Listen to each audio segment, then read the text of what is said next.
Hi, everybody. I'm Dr. Jane Georges from the Hahn School of Nursing at the University of San Diego. Recently, our School of Nursing was asked to speak at the Achievement Rewards for College Scientists, ARCS, annual membership meeting. Our PhD program in nursing science is funded by ARCS scholarships, and we were delighted to take part. They asked us for 3 presentations, one from me, another from a current ARCS scholar who's in our PhD program, Brooke Rakes, and the third from one of our faculty, Dr. Carolyn Etlin. Dr. Etlin is, in fact, a past ARCS scholar. She is an inaugural Kay Woltman and Melissa McGuire Hospice and Palliative Care Education and Research Fellow at the Hahn School of Nursing. We've placed these 3 presentations on our website and on our social media sites because we want to express our deep appreciation of all our donors.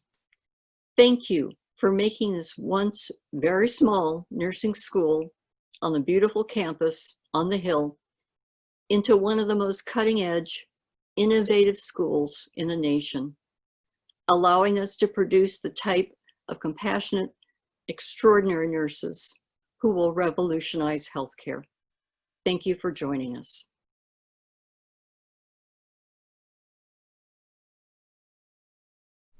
Hi, my name is Brooke Rakes, and I'm a nursing PhD student at the University of San Diego. And I'm here today to talk about my dissertation research titled Timing of Therapeutic Hypothermia and Short-Term Infant Outcomes. Hypoxic ischemic encephalopathy, or HIE, occurs when there's a lack of cerebral blood flow that leads to brain injury in the infant. HIE can lead to devastating long-term neurological morbidity and/or death. HIE is the most common cause of neonatal seizures, and about 15% of infants with HIE develop cerebral palsy. What is currently known about HIE is that the standard of treatment, which is therapeutic hypothermia, is to be initiated within 6 hours of life. Therapeutic hypothermia is a controlled and intentional reduction of the infant's core temperature for 72 hours using a servo-regulated hypothermia machine and blanket. Following TH, the infant is slowly rewarmed over a 6-hour period. Delays exist, and current protocols are only partially effective. Nurses play a central role in identification, initiation, and management of the HIE infant and TH. Nurses also provide early neuroprotective care and are a consistent observer of the infant's neurological status. Currently, there's a lack of evidence and mixed results relating to therapeutic hypothermia timing and short-term outcomes of infants with HIE. Currently, 1 study has examined the impact of initiation time related to outcomes, and 2 other studies have examined specifically initiation time and time to target temperature related to infant outcomes. Further research is needed as the above studies have mixed results. Deeper understanding of timing may optimize therapeutic hypothermia. My research question is, among suspected HIE infants receiving TH, what are the relationships between clinical characteristics, maternal factors, TH initiation time, time to target temperature, and short-term outcomes? The purpose will be to examine those relationships as described above, of infants greater than 35 weeks with suspected HIE receiving TH. The conceptual framework for this study is derived from the literature and based upon the concepts you see here: maternal factors, clinical characteristics, TH initiation time, time to target temperature, and short-term infant outcomes. According to Wassing et al. In 2018, HIE occurs over time. There is a latent phase of injury lasting from about 1 to 6 hours of the infant's life. Next, there is a secondary phase lasting from 6 to 72 hours of life. TH supports cell survival by targeting the latent and secondary phases of injury. The conceptual framework visually depicts how the demographics, which are the maternal factors and clinical characteristics of the HIE infant, along with TH timing, which is TH initiation time plus time to target temperature, may impact short-term infant outcomes. The first aim is a descriptive aim, so I will be describing clinical characteristics maternal factors, TH initiation time, time to target temperature, and the short-term outcomes of infants receiving TH. The second aim is to examine the relationships between the clinical characteristics, maternal factors, TH initiation time, time to target temperature, and short-term infant outcomes. And finally, the third aim is to identify factors, so clinical characteristics, maternal factors, TH initiation time, and or time to target temperature that increase the odds of each short-term infant outcome among infants with suspected HIE receiving TH. Here listed are my independent variables. So the first one is TH initiation time, and that is defined as the number of minutes from birth until first documented core temperature and or blanket temperature.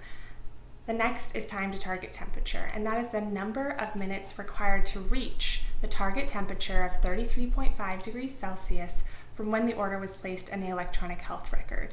Other independent variables include my demographics, which is the maternal factors and clinical characteristics of the infant. Let's look at the outcome or dependent variables.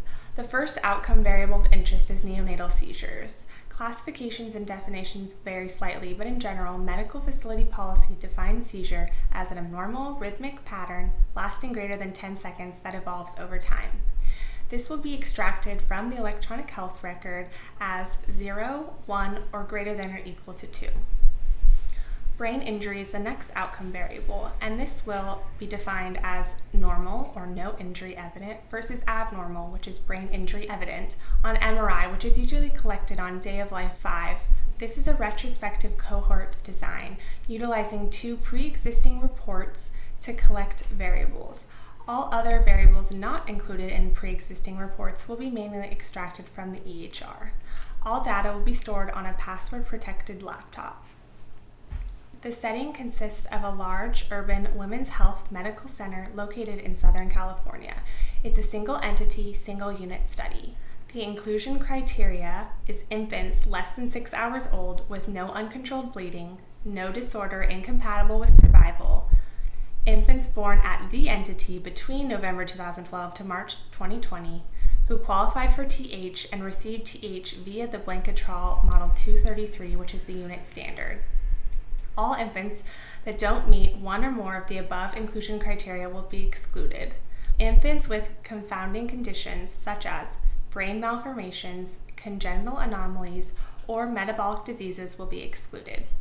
There's an average of 20 cases per year. Data will be extracted using 2 pre-existing reports that will be included in an Excel spreadsheet.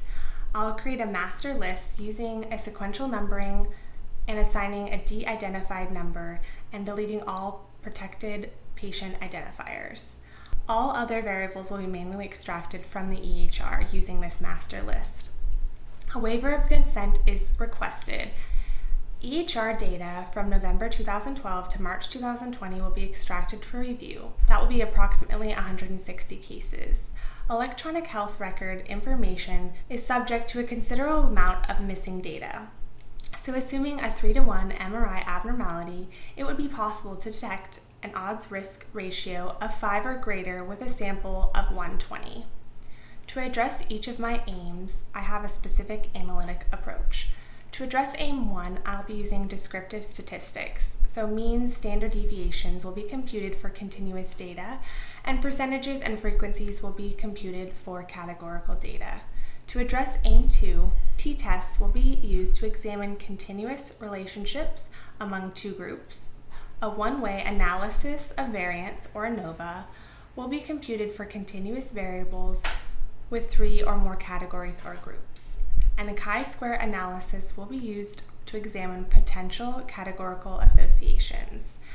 And to address aim 3, logistic regression will be used. As previously mentioned, entity IRB approval was obtained on April 28, 2020. My next step is to become a candidate and obtain IRB approval from the University of San Diego. I will clean and extract my data from July to September 2020 and analyze my data in October through December 2020. Finally, my dissertation document needs to be complete by March 2021. I'll present my findings in April of 2021 and disseminate those findings after graduation in May of 2021.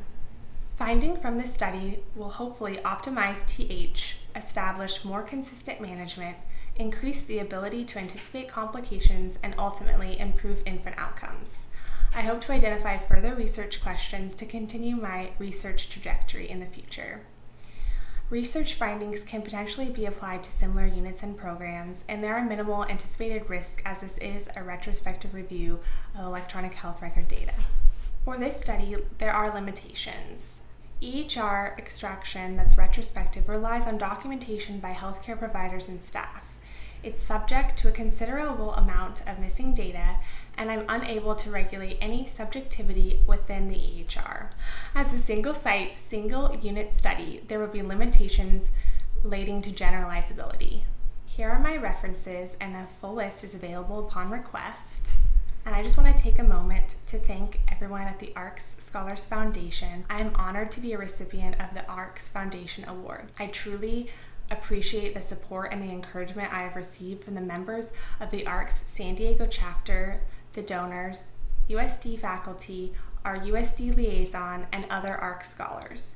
Thanks to the generous financial award from ARCS, I'm able to reduce my work commitment, spending more time on my doctoral curriculum, area of research, and with my family. After I complete my PhD in nursing, my long-term professional goal includes leading nursing research as the director of research within a healthcare system here locally in San Diego. Thank you again for your time.